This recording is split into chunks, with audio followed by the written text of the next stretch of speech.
Okay, so now we're going to welcome our first plenary, who will bring light into the state of our climate and breakthroughs on solutions.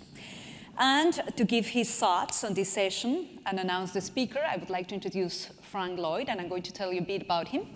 Frank Lloyd has held many distinguished positions throughout his career. These include serving as the Undersecretary of the State of Global Affairs. He has represented the United States in the UN climate negotiations and currently sits on a number of boards. But we might be a bit partial today. We think that the most important position that he has worked on is being part of the EQUITABLY board, and we love him dearly. So please welcome Frank Lloyd.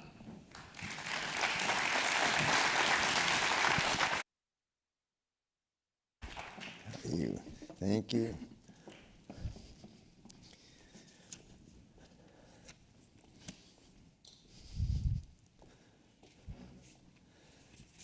Well, thank you all for being here. This whole conference, this whole meeting, deals with breakthroughs.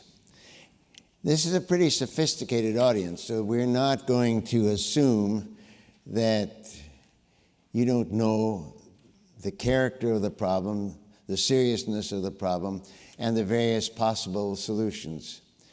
What do we mean when we say we're looking for breakthroughs? Well, I think one of the things, especially with this audience, we mean is that we have to find solutions that are not... Oh, welcome. This is our panel. They're going to tell you what...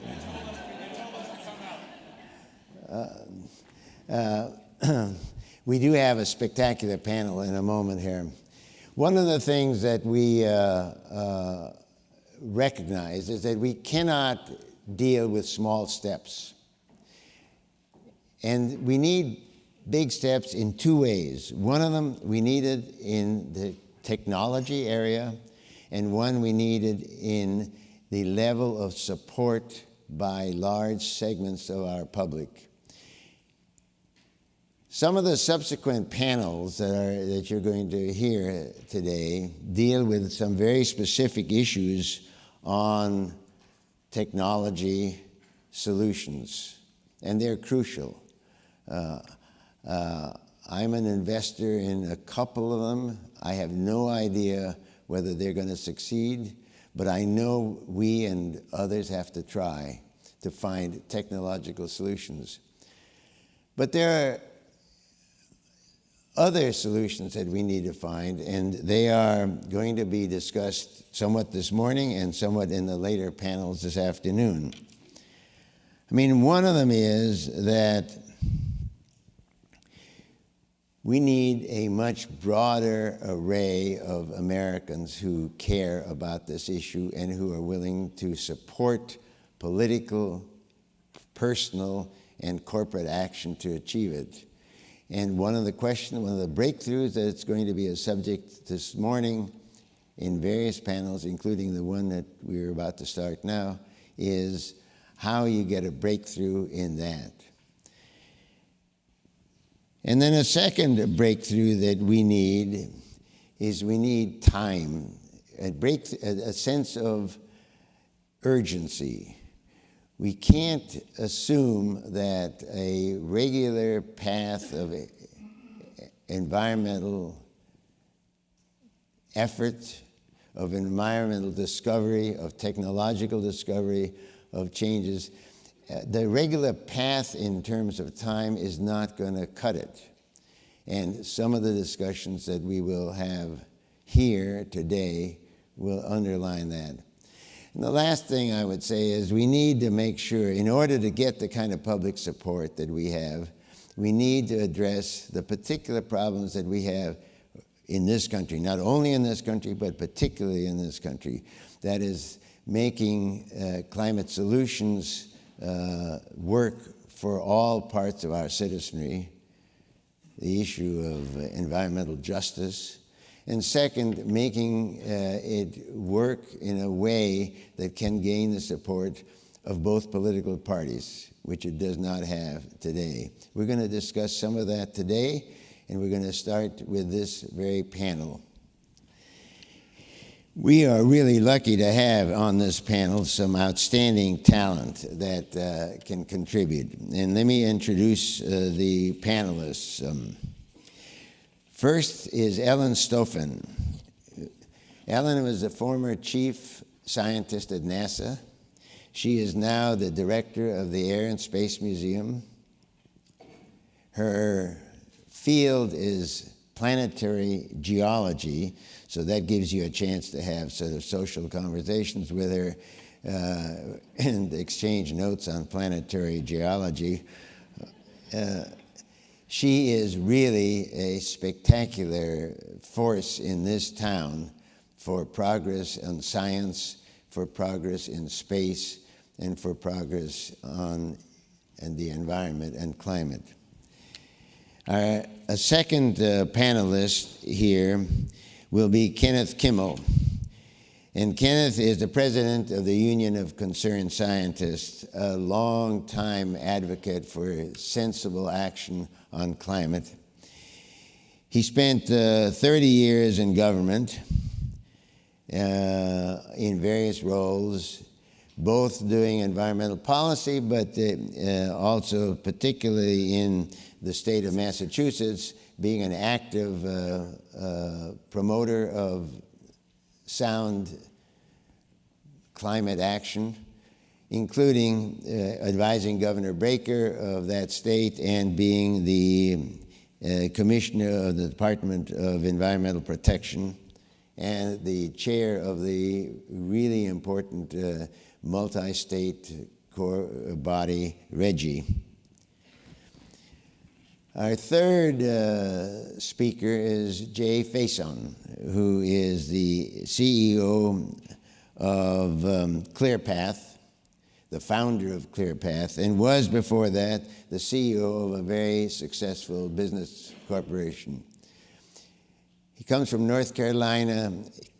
He's extremely passionate on the subject of climate change, and particularly finding ways that can gain the support of both parties. He's very conscious of the fact, I think that we're all pretty conscious of, that at the moment that support is just not there, at least not in equal measure. And last, we have Bradley Palmer. Mr. Palmer is the chairman of Project DRAWDOWN and chairman of Palm Ventures, a company that he formed in 1992, very knowledgeable in this field. Each of them is going to have a little time, about 9 minutes, to give their views, and then we'll have a brief discussion after that. I'm very much hoping that you will be enlightened. I have no doubt you will be. And we will start with Ellen Stofan.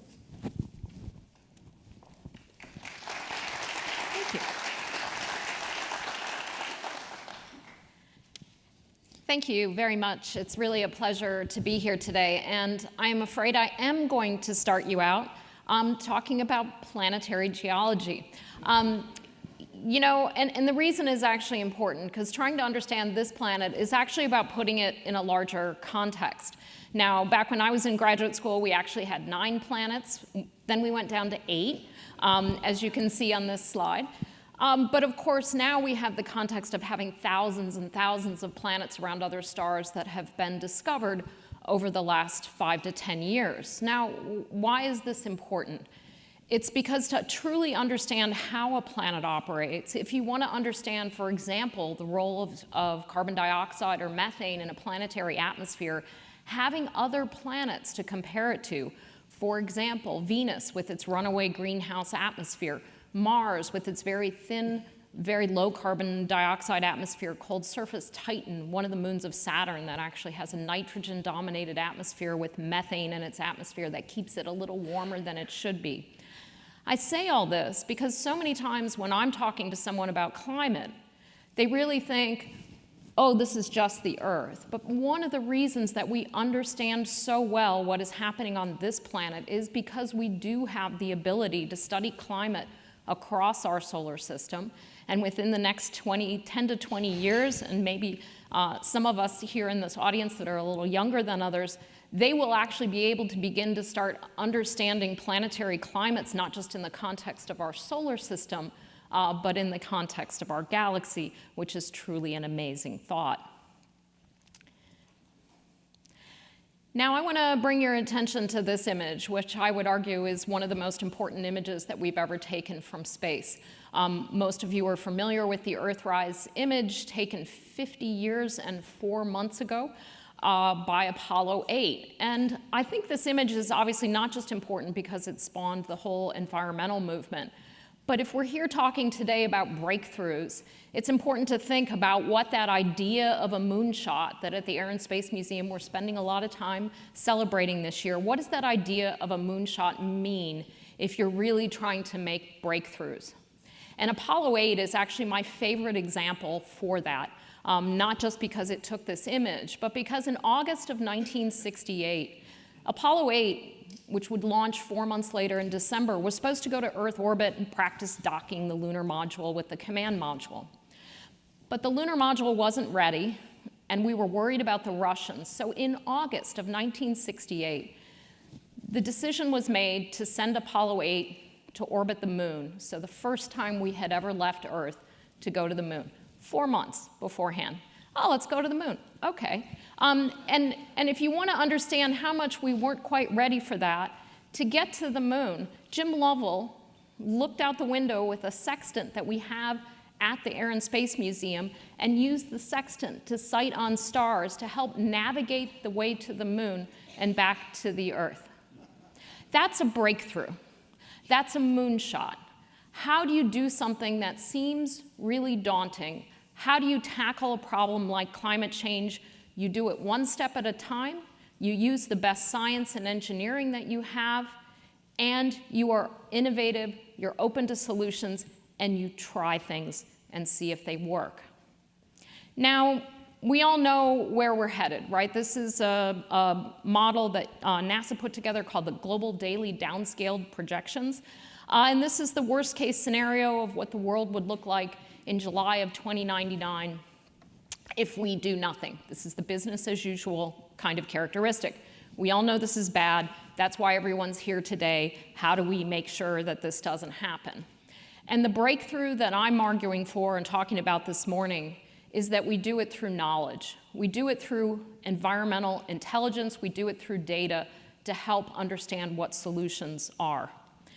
And one of the best ways, these are just NASA's satellites along with some satellites they've done in international partnership, over 16 different satellites looking at the Earth every day in different ways, in different wavelength bands to give us lots of different types of eyes on the Earth to really understand this incredibly complex planet, to understand what's going on with the oceans, the land surfaces, the atmosphere. It's that information and data about the planet that is the pathway to solutions. And obviously some of this begins with trying to understand greenhouse gases in our atmosphere. What's going on? Can we understand? If we really want to ultimately really try to understand where's the methane coming from human emissions, where's the carbon coming from? Those are very difficult things to measure from space. We're still working on it. There's a satellite up right now called the Orbiting Carbon Observatory 2. We're about to send OCO 3 up to the International Space Station. And it's starting to be able to, as you can see in this image over Los Angeles, to pick out the signal of human carbon emissions. Hard to, again, separate from the signal of the planet and the vegetation and all the other cycles of CO2 on the planet, but we're getting there. And obviously many of you know that the Environmental Defense Fund is working on a methane satellite that will hopefully better start addressing where are the sources of methane. Information is power, knowledge is power. If we can measure it, if we can track it, we can better control it. Earth observation data, though, is much more than about just gaining environmental intelligence. It's also about how do we use this powerful data that, you know, originally from all those NASA satellites, that data would go into the hands of scientists around the world to help understand this planet, understand the geology and the biology and how the oceans work. That's great, but over the last 10 years, we've realized those data actually have a powerful role in being information, actionable information that we can use to better understand the planet. And this is just a slight example of how Earth observation data can actually help us manage and understand better and hopefully better achieve the Sustainable Development Goals. Just taking water for an example, we now, through multiple satellites from multiple countries around the world, can measure soil moisture. We can track the amount of water in lakes and rivers and better understand what's going on with the water cycle. A good example of that is when California was undergoing the Great Drought. This is gravity data from a satellite called GRACE, where you could actually measure the decrease in the land surface. So the ground was basically dropping as water was being withdrawn from the aquifer. So we could actually measure how much water is going, where's it coming from, and now, in the last several years, scientists have been carefully monitoring California to see, is the aquifer actually recovering? Is the ground coming back up as some of the rain has returned? Again, knowledge is power, information is power. It allows you to make better decisions. One of the things that was being done during the California drought, NASA worked with farmers in California, provided an app, used soil moisture data that was coming from space, using crop health information with both wineries and people who are growing lettuce, and actually helped farmers reduce their water use by up to 25% during the height of the drought. So again, if you can measure it, you can manage it, it's a way to help mitigate the effects of climate change. Move. NASA has a program called SERVIR. It's all great that we do this in the United States. SERVIR is a partnership between NASA and the Agency for International Development, where around the world, NASA is helping countries use Earth observation data to mitigate the effects of climate change, to become more sustainable. Really important program working in Africa, working in the Mekong Delta. For example, this is the program that's run out of Bangkok that is looking at water use in the Mekong Delta. This helps understand if you can combine sea level rise data, soil moisture, river levels, you can really start to understand how do we protect better against coming floods, severe weather, and it's helping people locally in that region. This is a project NASA did with the Conservation International and the World Resource Institute, tracking wildfire data, which they're able to track with various satellites. Again, with the idea, this was for Indonesia actually, to say how can we monitor where the fires are? Can we get near real-time information of where farmers are burning crops or rainforest is being burned so that we can go in and take action?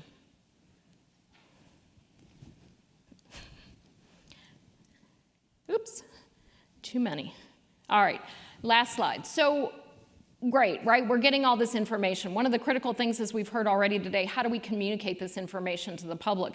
At the National Air and Space Museum, which is undergoing a major renovation, after we're renovated, we're going to have a gallery called One World Connected, where we're going to talk about how space data is in everybody's lives, from carrying it around on your cell phone, but more importantly, some of the issues I've talked to today. How are we using space data to help feed the world, manage water resources, and combat some of the effects of climate change? There is no planet B. I hope you realized in that first slide where I showed all the different planets, this is the planet, as Carl Sagan more eloquently than I said, this is the planet where we make our stand.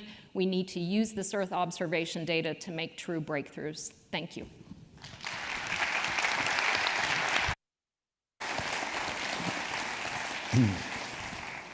Thank you very much, Ellen. That's a very good place to start this conference.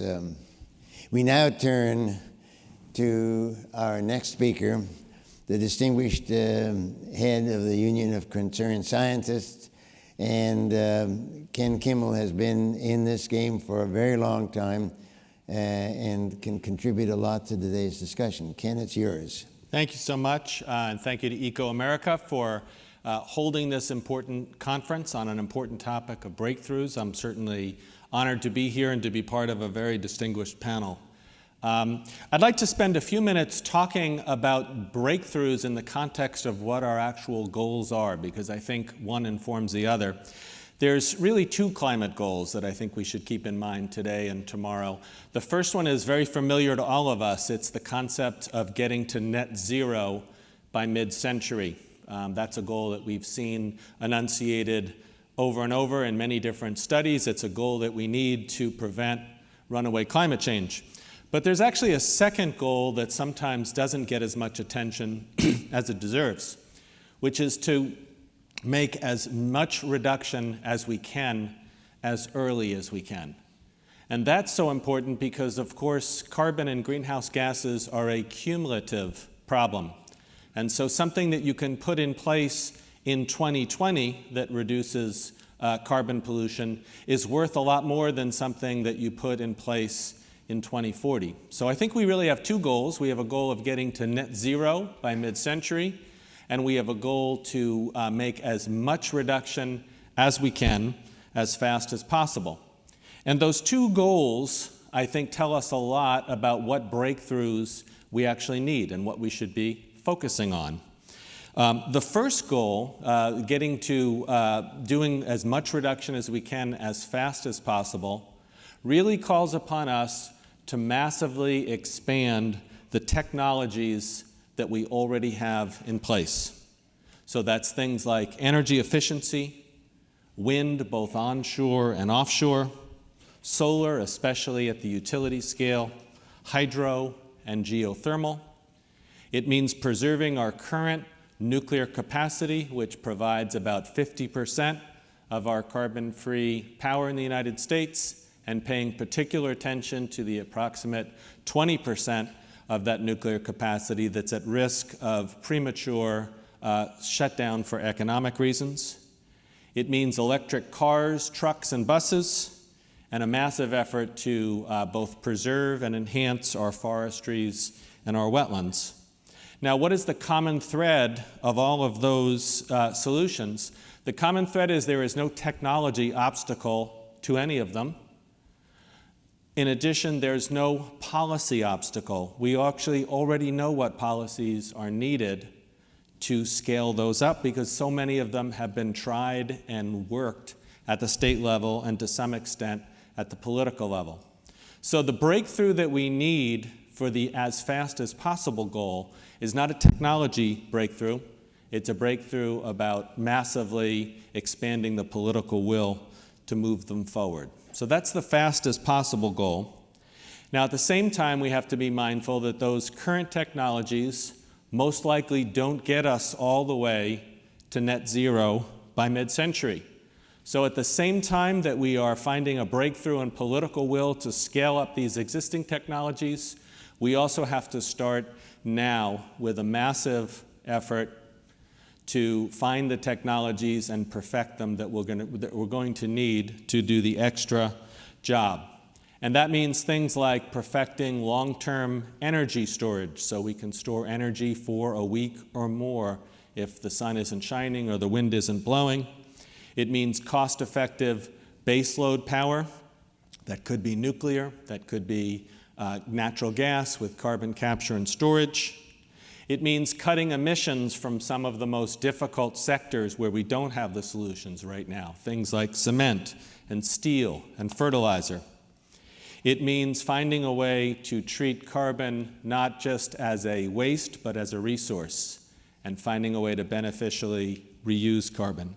So for all of those things, we really do need technology breakthroughs, and we've got to start now in a much stronger way to get there. So what I'd like to do is just show you two slides to try to give you a visual sense of the interplay between these two goals. One looks at solutions by approach, and one looks at solutions over time.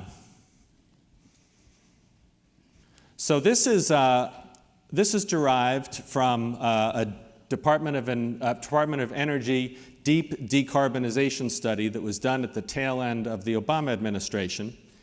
And what it was looking at is how to best get to 80% reduction by 2050.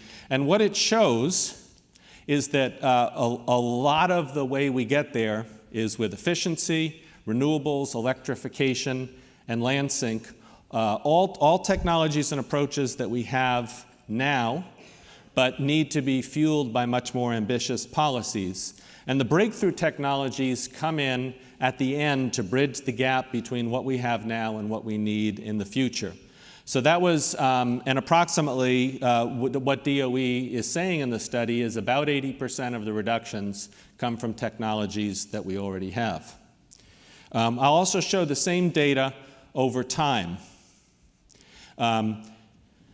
This will show the interplay of current technologies and breakthrough technologies. And you'll see that in the early years, we can make a huge amount of reduction with the technologies that we have now. And as we get towards 2050, towards mid-century, that's when the newer technologies that need to be developed really come into play.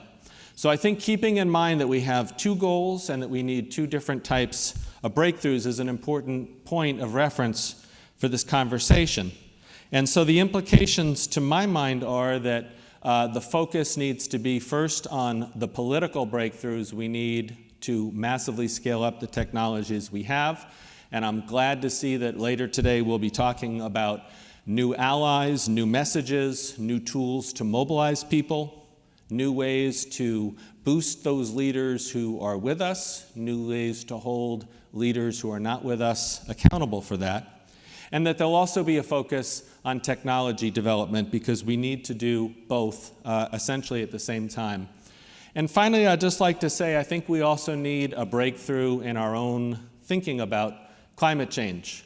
I think we need to abandon this idea, if we have it, that we alone know the right answer to solve this problem. And so to my friends on the left, I would say it's really important to recognize that wind and solar and electric cars are probably not going to get us all the way we need to go, and we need to be open to technologies that may not be our personal favorites, but are essential. Things like nuclear power, carbon capture, utilization, storage, and others. And to my friends on the right, I would say don't get too attached to the idea that just putting a price on carbon and allowing the marketplace to sort it out will work. I think it's extremely evident that in addition to a price on carbon, we're also going to need a very muscular role for government, particularly at the federal level. So to summarize, there's two types of breakthroughs that I think we need to focus on, and there's two strategies. One is scaling up what we have, and two is doing the research and development and deployment for the technologies we need to bridge the gap. And I think we can do that if we approach this in the spirit of humility and openness to all solutions. So I'll stop there. Thank you.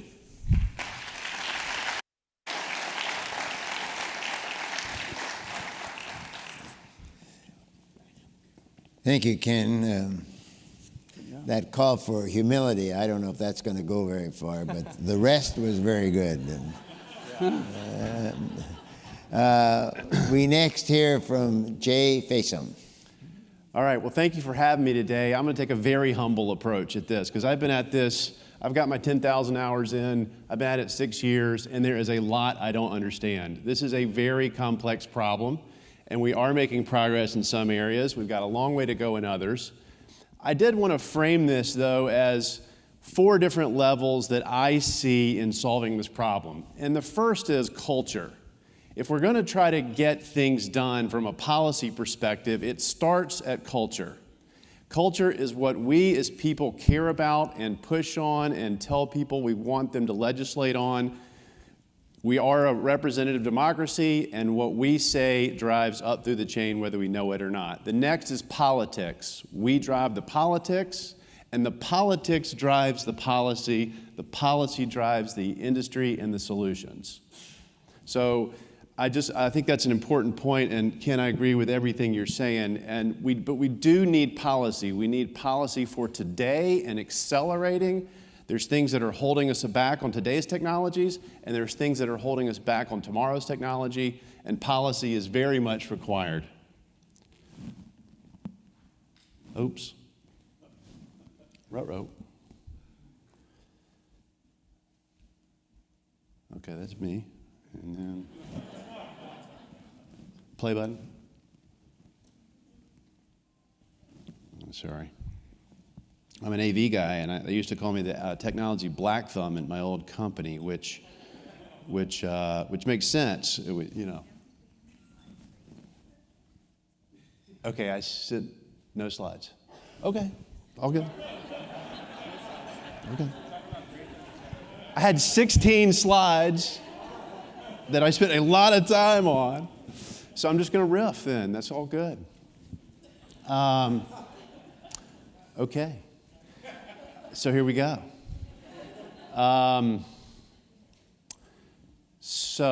Actually, I'm going to take out some notes now. I'm going to go cheat. Huh. Sorry. Huh? Thank you.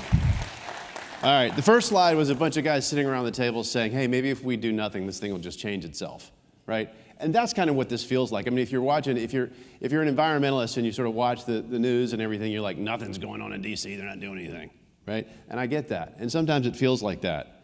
But actually, we've made some progress, believe it or not. We've made some progress at the Department of Energy, for example. And what Ken was talking about, either in policies that are going to drive current technologies or policies that will drive technologies tomorrow, we've made progress. We have increased the Department of Energy's budget on clean energy R&D and deployment every year for the last 4 years, and one of the biggest years we ever had was last year. We increased Department of Energy's clean energy programs by 12%, and as an add-on to that, the stuff that my group works on, 19%. Appropriations is an interesting place to play in the policy space. It's overlooked and it works, and 19% in government plus-ups is a very big number. We're very happy about that.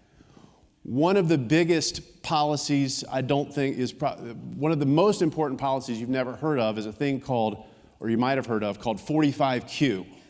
And that was part of the Futures Act that was rolled into the 2019 omnibus. Now what 45Q does is it provides a $50 a ton credit so that when you bury carbon, you get $50, right? So the question is like, oh, well, why does that matter? Okay, look, first of all, coal plants are going out of business. We read about that, right? And the cost to put carbon capture technology on coal plants as it stands today is no way, in any way, shape, or form close to in the money. It is really expensive to do carbon capture on current plants. So why is that a big deal? What are you working on? Are you trying to appease the fossil fuel companies? Well, yes, partly because they are an important part of this solution, but there are these things called industrial emissions that Ken hit on, right? I had this really cool photo of an Indian steel plant, and you know, steel's important. We need steel. And when we make steel, we make it, the raw material in there in virgin steel is a thing called coke, which is processed coal. And then that processed coal goes through a sophisticated process, and it's in the smelting process, it uses process heat, which is also driven by on-site coal, burning of coal, right? So these are some things that we're not really focused on. Now, the industrial side of this is a lot easier and more cost-effective to capture carbon than it is over a coal plant. So if we take, for example, natural gas, well, we have to process natural gas to heat your home. Well, in order to do that, carbon dioxide is emitted, but it's emitted in a more pure form that we can capture at lower cost. So now this 45Q puts carbon capture for natural gas, quote unquote, in the money.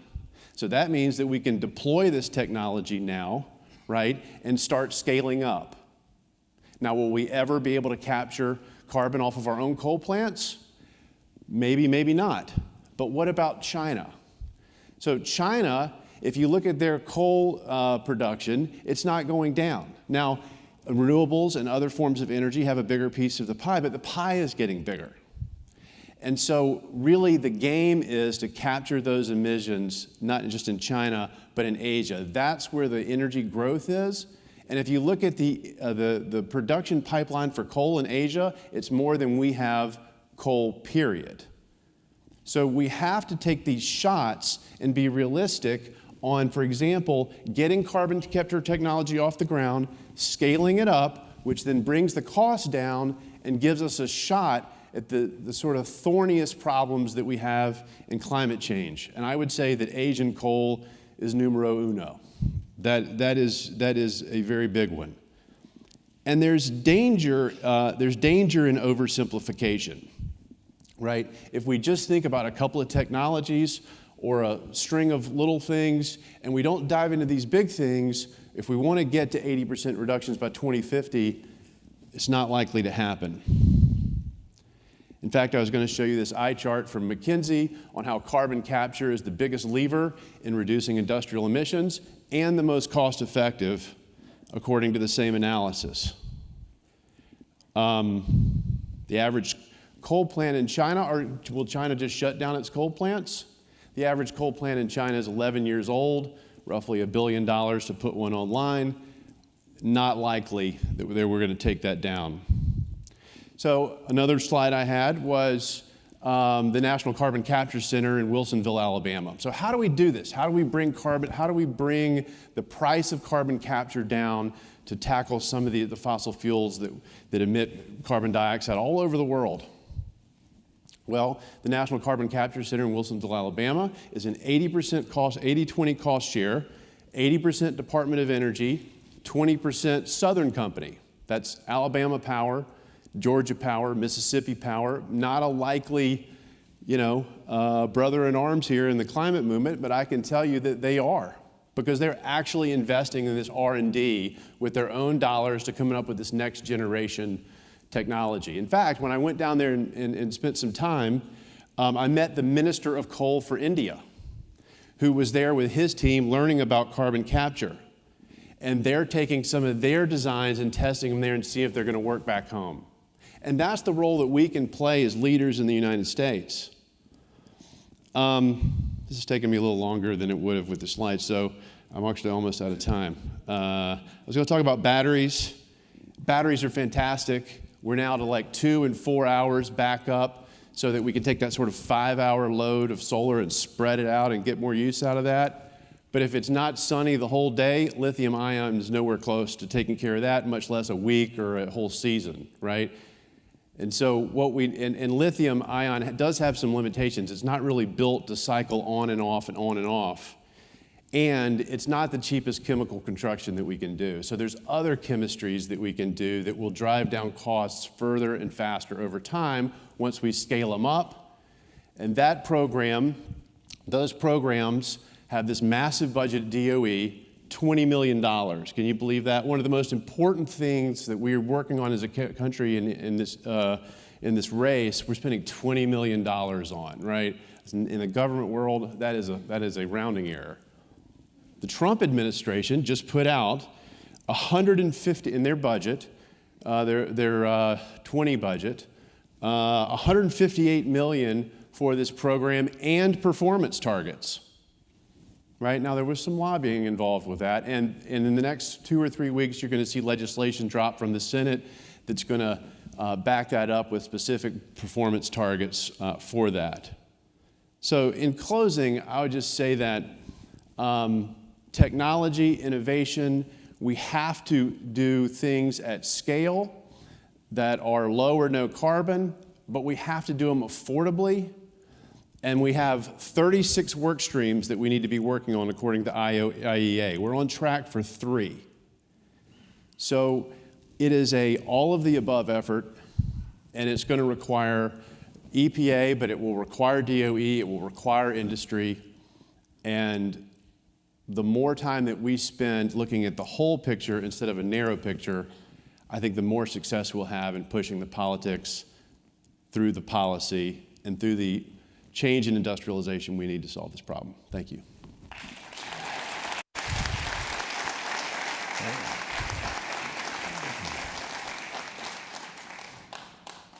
Thank you, Jay, for working your way through that really brilliantly without the benefit of your slides.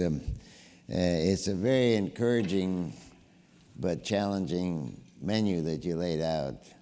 And in the technology area, there's a lot of hope, but there's also, it's a little slow. I was very interested in your reference to 45Q, because that's not a technology issue, that's a tax issue. But the beauty is that it brought together very disparate groups. It brought together on the Hill. The co-sponsors included people like Senator Barrasso of Wyoming, Senator Whitehead of Rhode Island, two senators that don't agree on quite a few things, but came together on this because it fit into their programs. One could hope that there would be other examples of that as we go forward. We next hear from Bradley Palmer, whom I introduced earlier. Bradley, the mic is yours. I hope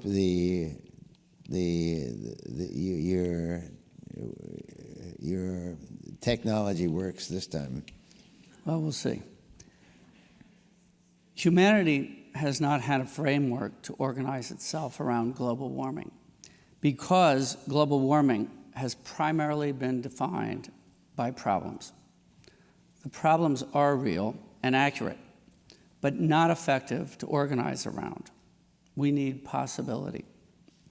I'm Brad Palmer, board chair of Project DRAWDOWN, which is the most comprehensive plan developed to date to reverse global warming. This is Project DRAWDOWN 1.0. As board chair, I work closely with John Foley, our new executive director, who could not be here today. Foley is a world-class climate scientist and science communicator, and he is leading DRAWDOWN to our 2.0 phase. Before joining DRAWDOWN, John Foley was executive director of the California Academy of Sciences, the largest scientific and education museum in San Francisco. DRAWDOWN 1.0. Project DRAWDOWN started with a group of thoughtful and brilliant people led by Paul Hawken, the author and entrepreneur, and included Amanda Ravenhill, Catherine Wilkinson, Chad Frischman, and Crystal Chisel, a very small group. They had a simple question several years ago. Do we have the technology now to solve global warming? Together, they organized the world's best experts, scientists and others, and analyzed the top proven solutions with consistent methods across wildly different sectors. It took over 4 years, and it took collaboration between scientists across countries. The answer to their hard work was a resounding yes, we can do this. Even with the most conservative assumptions, the data showed we can, in fact, draw down carbon in the next 30 years. We define drawdown as the point at which CO2 peaks and then declines each year thereafter until it stabilizes. The book. Now, Project DRAWDOWN has become one of the world's go-to sources for holistic climate solutions. And surprisingly, the book became a New York Times bestseller 3 years ago. To date, the drawdown solutions, which are backed up by detailed economic and scientific open source models, have held up to scrutiny in the scientific community. We published them about half a year ago on an open source. Let's look into what we found.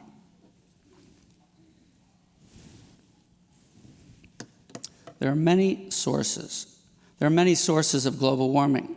Because of this, there also need to be many solutions.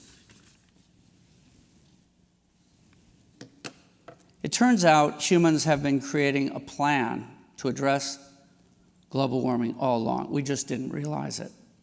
Backyards, fields, forests, laboratories, companies, universities, cities, and movements. We have been testing ideas, learning, refining, and trying again for many years. Our job at Project DRAWDOWN was not to invent a plan, but rather to gather and codify our collective wisdom. 80 of the top 100 solutions in the book to reverse global warming are proven technologies that are already viable, scalable, and financially feasible today. Many of the solutions we found are expected. Solutions relating to electricity are on the list, but only 3 of the top 10 solutions relate to renewable energy and storage. Rooftop solar was number 10 on our list in terms of impact. The first rooftop solar prototype was installed in New York City in 1884, just 2 years after Thomas Edison's first coal-fired power plant. Rooftop solar comes in ranked number 10. Many have one image in their minds when they think of solar, but these solutions are relevant in rural and urban settings. This family that lives on a straw island is safer by switching from kerosene to solar. Other solutions are less well known and were not expected. It's a surprise to us, it was a surprise to us, that 8 of the top 20 solutions related to our food system. Food waste is number 3 in terms of 100 solutions that can address global warming. 1/3 of all food produced is not eaten, which adds up to a huge amount of emission when the food decomposes. A plant-rich diet is number 4 on our list out of 100. A plant-rich diet comes in at number 4, which is not a vegan diet necessarily. It's a healthy diet in which we rebalance wealthy nations to eat fewer calories and less meat, and poorer nations by increasing calories and protein intake. Project Drawdown showed that if we incorporate all production solutions like regenerative agriculture, adopt a plant-rich diet, and reduce food waste, we would produce enough food on current farmland to feed the world's growing population in a healthy, nutrient-rich diet until 2050 and beyond, without cutting down any more forests. The solutions to global warming are the same solutions to solving food insecurity and unhealthy diets.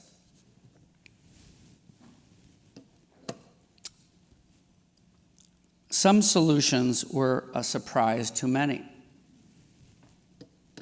Refrigeration is number 1 out of the 100 solutions in our book. If you have read or heard about our list, you know that the single most impactful solution, according to our analysis, is refrigeration management, or properly managing and disposing of HFCs used in refrigerators and air conditioners to cool the air. Research from Project Drawdown shows that securing the rights of women and girls can have a positive impact on the atmosphere comparable to wind turbines, solar panels, or forests. Over 130 million girls are denied the right to go to school globally. One of the best things we can do is give girls expanded opportunities.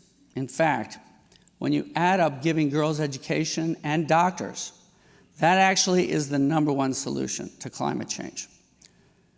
This is not why girls should be educated, but it is a powerful outcome.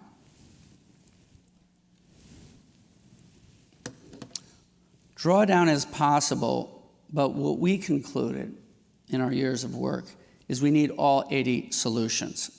There are no silver bullets here. But here's the great thing. We would want to implement many of these solutions even if global warming was not a problem. These result in increased well-being, gender equality, healthy food, clean air, economic improvement, freedom of choice, and justice. This framework of solutions is critical. Yes, the solutions we describe in our work are ranked in order of impact, but they're interconnected and all are vital.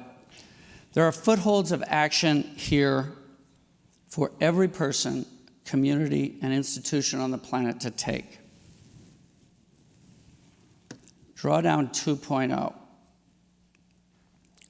Drawdown 1.0 changed the conversation by reaching over 1 million people. With Drawdown 2.0, we want to take it up a notch and reach 1 billion people.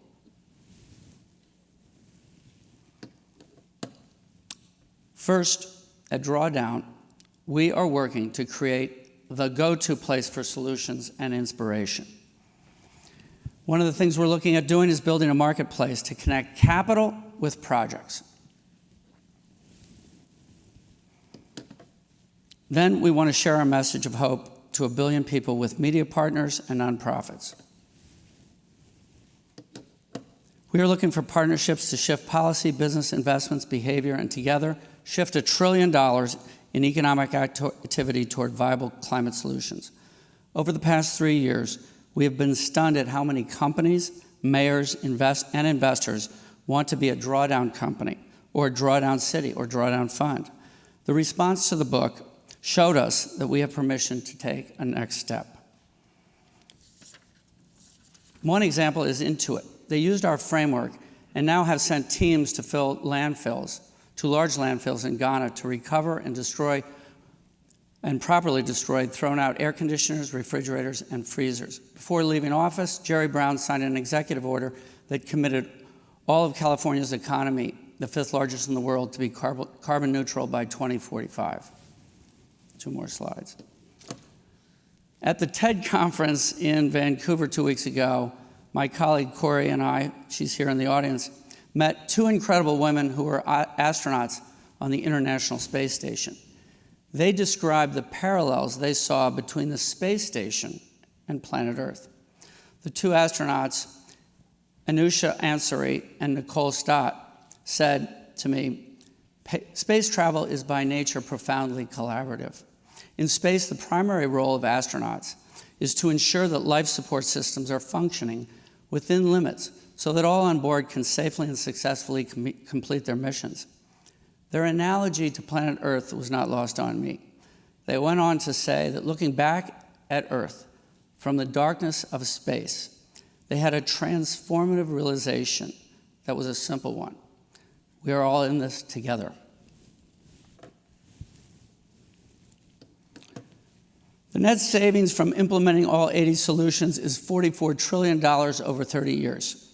This is a huge return on investment that also results in gender equality, healthy food, clean air and water, economic improvement, freedom of choice, biodiversity, and justice. This is regenerative investing and the true thriving economy. I'm going to leave you with a quote I like from Paul Hawken, who co-founded DRAWDOWN. It's not game over, it's game on. Thank you.